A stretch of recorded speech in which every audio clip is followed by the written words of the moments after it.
بسم الله الرحمن الرحيم. به نستعين والصلاة والسلام على أشرف المرسلين سيدنا محمد وعلى آله وصحبه أجمعين. في البداية أنا هحكي الحدث اللي حصل بالضبط يعني في ليلة الحادثة. الحصل إنه أنا في الساعة 11 جيت البيت وطوالي دخلت البيت وسلمت على البيت وكنت عندي حاجات مقصود انا اجيبها معي ومرقت على اسرع مشيت الدكان عشان اجيب الحاجات دي. فطلعت من البيت وفي ناصية البيت اللي هو في حرم البيت ذاته لقيت واحد من اولاد جيرانه وسلمت عليه.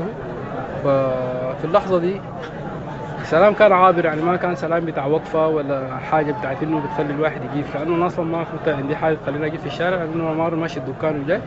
ففي اللحظة دي جت عربية الشرطة كدورية وفيها 4 أفراد وضابط ملازم بالإضافة للسواق.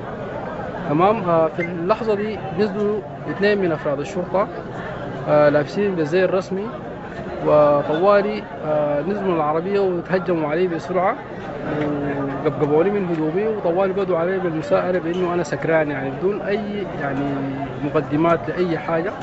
فكانت الطريقة يعني أول أسلوب كان أسلوب عشوائي جدا جدا، فأنا رفضت الأسلوب ده يعني من تصرفهم دي. فحاولت يعني أرفض تصرفهم ده وبالرد عليهم بأنه أنا أصلا ما قاعد أسكر ولا عندي قضية بالسكر. فطلبت منهم إنه يعني ما يتعاملوا معي بالأسلوب ده، فهم كانوا مصرين جدا جدا عشان يمسكوني بالطريقة دي وحاطين في بالهم إنه ممكن يرفعوني معاهم في العربية، وممكن يعني وعدوا بالحتة دي، وأنا رفضت المسألة دي يعني. ساعات لقيت إنه الأسلوب عاجز، ما كان قدامي غير حالة واحدة يعني أنا أقوم أتخذها. فاتجهت طوالي بتفكيري إنه أقوم أتكلم مع الضابط المناوب اللي هو في العربية في الدورية. فطلبت إنه أتكلم معاه، فالضابط فعلا جاني، وحتى يعني ما كان بتبدو عليه علامة الاهتمام بشكل المشكلة، يعني إذا كان حصل في مشكلة ممكن تكون ما بين شرطي وما بين مواطن. فجاني فبيتكلم معي بصورة يعني استهتارية، يعني إنه الناس دي دايرين يستخبروك انت مخمور ولا ما مخمور. وانا رفضت المساله دي يعني باسلوبه دي. فقلت له والله اسلوبك ده يا اخي ما بينفع معي، يعني اذا هتتعامل معي بالاسلوب ده ما ينفع معي، اسلوبك ده تعامل مع الناس اللي بتعرفهم، فانا ما سكران ما بمشي معاك، وبعدين الاسلوب ده عاجز يعني.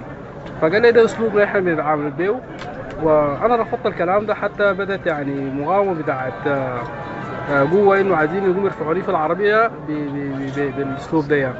فانا رفضتها، فحصلت يعني مشاهده بسيطه ما بيناتنا كده.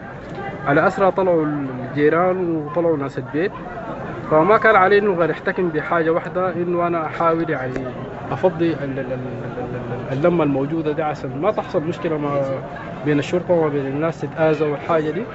ففعلا يعني تمكنت من الكلام ده وابعدت الناس دي كلها بمساندة جاري عثمان. فأنا قميصي اوريدي شرطت يعني بسبب التصرف بتاعهم ده. ضربوك؟ ما كان في ضرب. ما كان في ضرب، لكن كان في مشاهدة يعني جر وكلام زي ده، يعني عملية بتاعت قوة كده، فكانت مرفوضة يعني من قبلي أنا وحتى من قبل الناس اللي تواجدوا من الأسرة والجيران والكلام ده. فالحمد لله استطعت انه انا اقوم يعني ارجع الجيران وناس البيت وافضي الشارع من شكل اللمه والكلام ده عشان ما تحصل مشكله والناس تقع فوقها. حتى افراد الشرطه واقفين والضابط واقف كان بيشاهد في المنظر ده. ففي الحاله دي انا جيت للضابط واعتذرت له يعني عن اسفي لشكل التعامل ده، والاسلوب هو كان السبب في انه الناس ممكن تصل لمرحله زي دي. فدور العربيه ومشى. فالمشكله هنا انتهت يعني كجزء اول من الحاجه، وجيت راجع البيت. غيرت قميصي، وعلى اثر الكلام ده اخوي عرف انه انا عامل مشكله برا، وكان هو بعافيه شويه، فحاول انه يقوم يجيني برا عشان يعرف الحاصل. قابلنا في الحوش، فقال لي انت مالك عامل مشكله مع منو؟ قلت له والله هي حبه مشكله كده مع النظام العام تعرفهم بتعملوا كده وكلام زي ده. فالحمد لله انا حليت المشكله. ف نسينا الموضوع على كده، وانا كنت متوتر بجد يعني ما قاعد احب الحقاره، ما بحب العمل الهمجي.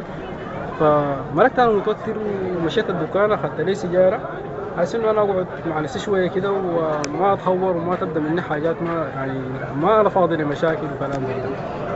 ففي اللحظه انا قعدت فوقها في راس الشارع. جات عربيه الشرطه تاني في ظرف يعني سريع جدا جدا، والعربيه